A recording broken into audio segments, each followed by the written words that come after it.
공식적인 지위나 권한이 없는 김건희가 대통령의 버금가는 지위를 향유하였음을 다시 한번 명확히 하였습니다.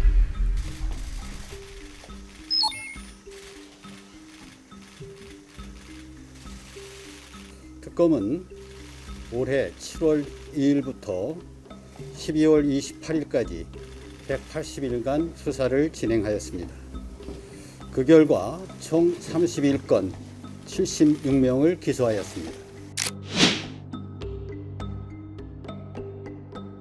특검 설치에 단초가 된 도이치모터스 주가 조작 사건과 관련하여 다른 공범들이 모두 처벌되는 동안에도 법 밖에서 처벌을 피해왔던 김건희와 이준수의 공모 사실을 새로이 밝혀 이들을 모두 자본시장법 위반 혐의로 구속 기소하였습니다. 수사 결과 김건희는 2021년 11월 배우자 윤석열이 국민의힘 대통령 선거 후보로 선출된 이후 대통령 당선, 대통령 취임 후에 집중적으로 이봉관 서희건설 회장, 이배용 전 국가교육위원장, 서성빈 드럼돔 회장, 최재형 목사 등으로부터 총 3억 7,725만 원 상당의 금품을 수수한 사실이 밝혀졌습니다.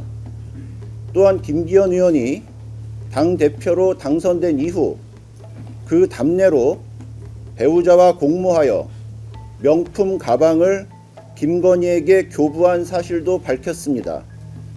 윤석열은 배우자의 이와 같은 지속적이고 반복적인 금품 수수 사실이 있었음에도 특검 조사에서 그 사실을 전혀 알지 못했다고 부인하고 있으나 이를 쉽게 믿기는 어렵다 할 것입니다.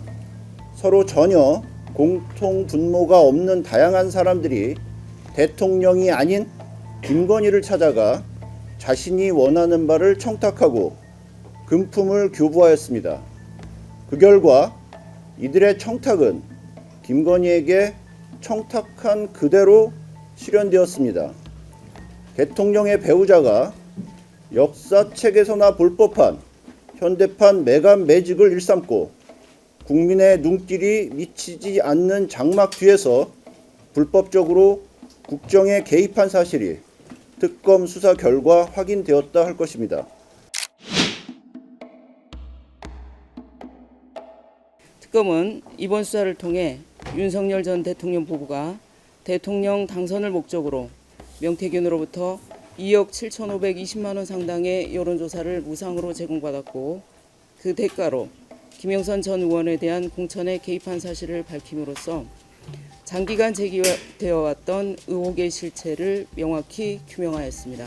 이러한 수사 결과에 의하면 김건희가 윤석열 전 대통령의 정치 입문 단계부터 주도적인 역할을 하였고 그 연장선에서 대통령 당선 후에도 공천에 적극 개입하는 등 정치 공동체로 활동해온 것이 명확히 드러났습니다.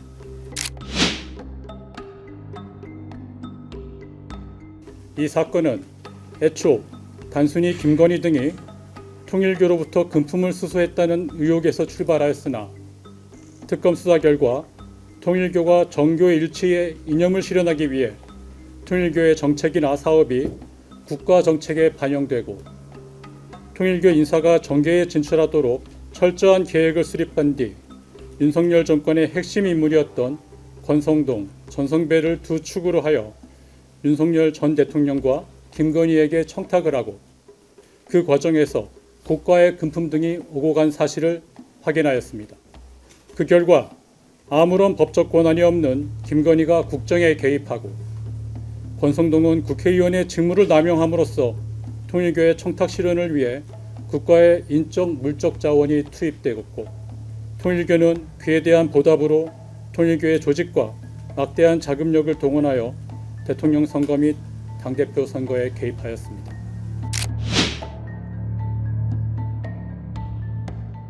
김건희의 대통령 간접 공사업체 선정 요구를 전달받은 청와대 이전 TF1 분과장인 김호진과 팀원인 A 행정관이 소위 여사님 업체로 불리는 무자격 업체 21g의 특혜를 줄 목적으로 직권을 남용한 사실을 확인하여 이들을 직권남용 권리행사 방해죄 등으로 구속 기소하였습니다.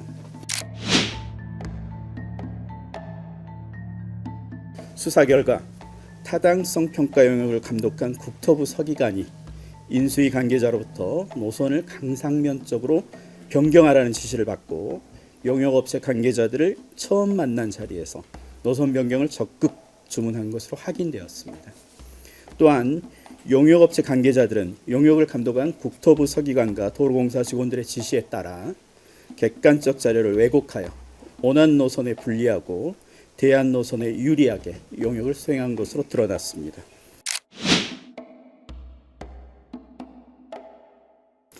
피고인 김선교가 피고인 최원승, 김진우로부터 청탁을 받고 양평군 공무원에게 개발부담 감면을 지시하여 김건희 일가의 가족회사인 ESIND가 약 22억 원 상당의 이익을 취득하게 하고 대한민국과 양평군에게 같은 금액 상당의 손해를 끼친 사실을 확인하고 특경법상 배임죄를 적용하여 피고인 김선교와 관련 공무원을 불구속 기소하고 피고인 최은승, 김진우 역시 같은 혐의로 불구속 기소하였습니다.